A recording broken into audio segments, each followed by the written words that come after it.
ఒకటి అంటున్నా, తుమ్మల నాగేశ్వరరావు గారు, మీకు ధైర్యం ఉంటే నిజంగా వ్యవసాయ శాఖ మంత్రిగా నువ్వు నిర్వహిస్తున్నది నిజమే అయితే ఈ రాష్ట్రంలో ఇప్పటి వరకు నువ్వు కొన్న ధాన్యం ఎంత, నువ్వు కొన్న వరి ధాన్యం ఎంత, దాంట్లో సన్న ఎన్ని దొడ్డు ఎన్ని,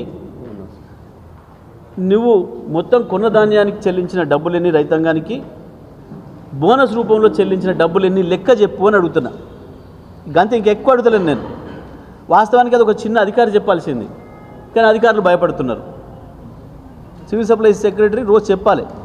ఇప్పటి వరకు కూడా ఏ అధికారి కూడా సమాధానం చెప్పే స్థితిలో లేడు. రిక్వెస్ట్ చేస్తున్నారు, సార్ ఇక మీకు తెలుసు కదా సార్, ఈ మమ్మల్ని ఎందుకు సార్ ఇబ్బంది పెట్టారు సార్, చెప్పొద్దని ఉత్తర్వులు ఉన్నాయి సార్ పైనుంచి.